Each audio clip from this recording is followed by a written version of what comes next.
అసలు ఎందుకు software employee అయ్యుండి అక్కడి నుంచి అది మానేసి ఎందుకు ఇట్లా స్ట్రీట్ సైడ్ ఫుడ్ వైపు ఈ ఫుడ్ సెక్షన్ అంటే ఈ ఫీల్డ్ లోకి ఎందుకు వచ్చినట్టు అసలు శిరీష?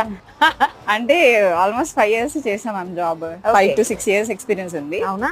ఏంటి అంటే లీవ్స్ కావాలన్నా రావు, హైక్స్ అవన్నీ కూడా ఎంత చేసినా వాళ్ళ ప్రకారం పెంచుతారే తప్ప ఇట్ డిపెండ్స్. లే ఆఫ్స్ ఒకటి ఇవన్నీ ఉన్నాయి. సో ఐ థాట్ నేను ఇలా ఫుడ్ స్టాల్ పెట్టుకుంటే అట్లీస్ట్ నా ద్వారా కొంతమందికి హెల్ప్ అవుతుంది. మాస్టర్ ఉన్నారు, వర్కర్స్ ఉన్నారు మీ దగ్గర.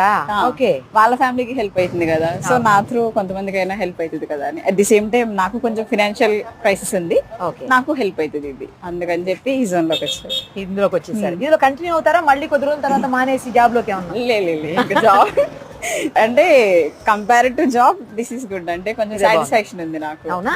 Fine, super. ఏం కంపెనీలో చేశారు ఇంత ముందు? నేను ఇక్కడ గచ్చిబౌలిలో చేశాను. గచ్చిబౌలి అన్న సాఫ్ట్వేర్ సాఫ్ట్వేర్ కంపెనీ.